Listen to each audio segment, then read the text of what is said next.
we're going, oh God, what an incredible speech. But then it was, oh my God, what an incredible speech.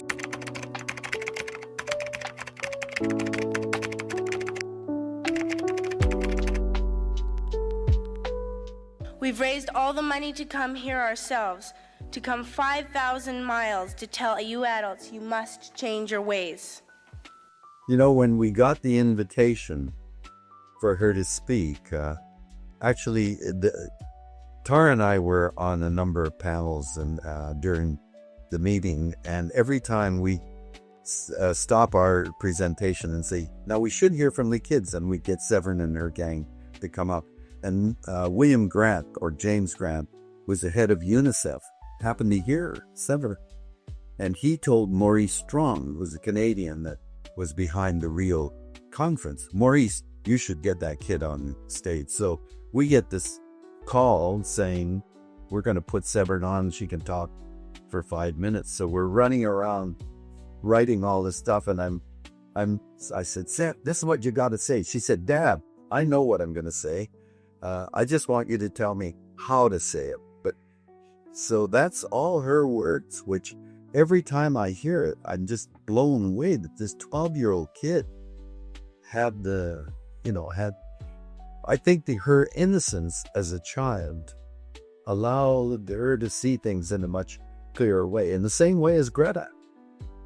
Greta just saying, I'm just a kid, but I don't have a future, very powerful. Coming up here today, I have no hidden agenda. I am fighting for my future. Losing my future is not like losing an election or a few points on the stock market. She's stating clearly to the delegates, I'm not a politician like you are. I'm not a business person like you. I'm coming up here with no hidden agenda. I mean, can you imagine if every politician, every business person, whoever got up and said that? I'm not saying anything on behalf of my company or behalf my party or my government. I'm just here as an ordinary human being, I wish all speeches started that way. The only two people in the whole meeting who got standing ovations was Fidel Castro and Severn. But I heard later that people outside what was going on was broadcast on TV sets all throughout buildings.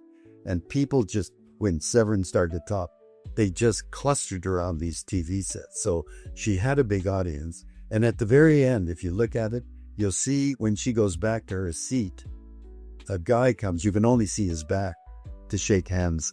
He said, that's the best speech anybody has given here. And it was Al Gore. I used to go fishing in Vancouver, my home, with my dad, until just a few years ago, we found the fish full of cancers. And what she's saying there, if the fish are getting cancer, what do you think it's doing to us? That connection with nature, is really important. Many of the insecticides that are used, neonicotinoids, are very powerful insecticides that the seeds are soaked in neonicotinoids. So when they plant the seeds, the roots, the stem, the leaves, everything in the plant has neonicotinoids, including what you're going to eat. So we are eating neonicotinoids in our food that kills insects by affecting the nerves, and we don't think that might have an effect on us? That's crazy. That's absolutely crazy. In my life, I have dreamt of seeing the great herds of wild animals, jungles and rainforests full of birds and butterflies. But now I wonder if they will even exist for my children to see. And, in 2019, the United Nations brought out a report that was absolutely terrifying. It said, we are in another mass extinction crisis where 1 million species are poised to go extinct. The day after that report was released, Harry and Meghan had a baby. And guess what disappeared from the media completely? So we're not even serious about these things, It's the same thing when in 2018, the Intergovernmental Panel on Climate Change came out with a very unusual paper that said, because they're very, very conservative, but they said we must not let temperature rise above 1.5 degrees above pre-industrial levels. If it goes above that, all hell is going to break loose. It's chaos. We can't go backwards. The day after that report came out, marijuana became legal in Canada.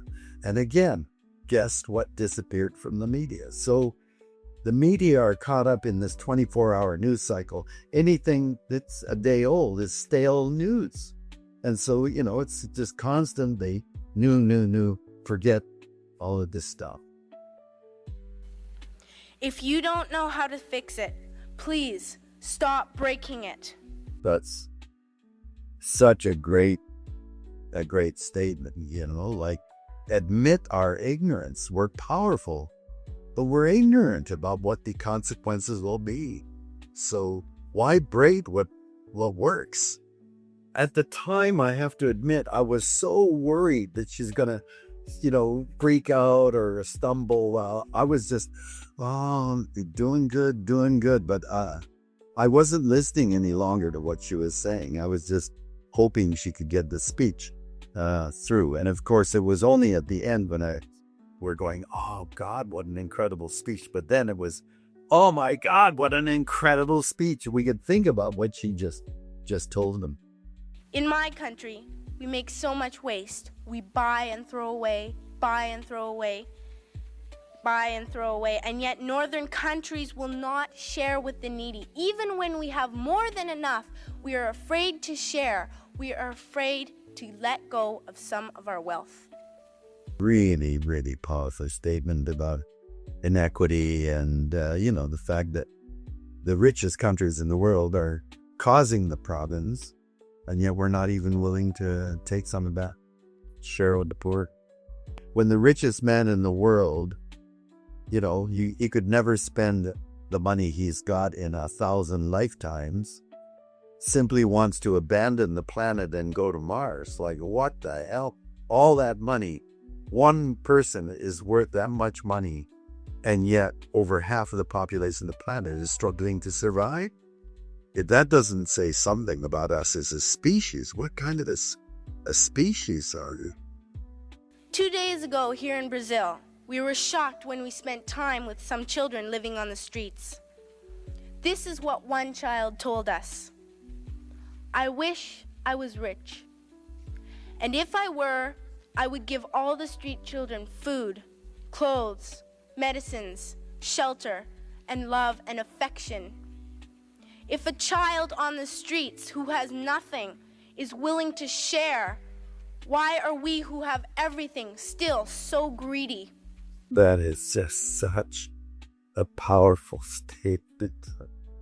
And that all came from her experience with these street kids. Just the contrast. Yeah. I am only a child, yet I know if all the money spent on war was spent on finding environmental answers, ending poverty, and finding treaties, what a wonderful place this earth would be. See, that line is really, I wish war was made of that line, because we really are in a world being driven by the military-industrial complex. I've always said that we should just declare the UN is against war. Parents should be able to comfort their children by saying, everything's going to be all right. It's not the end of the world, and we're doing the best we can. But I don't think you can say that to us anymore. That's sticking it to them. It's all a perspective, look at yourself, and we all get caught up in our little priorities, and we forget the bigger picture. This is going to affect our children. My dad always says, you are what you do, not what you say. Well, what you do makes me cry at night. Well, any adult that hears that and doesn't cry, you got a heart of stone, it seems to me. There are so many points raised in it, but that's one of the simplest and most powerful things they can say that anyone could say. It's a brilliant speech, I gotta say. You grown-ups say you love us, but I challenge you, please, make your actions reflect your words. Thank you. What a speech.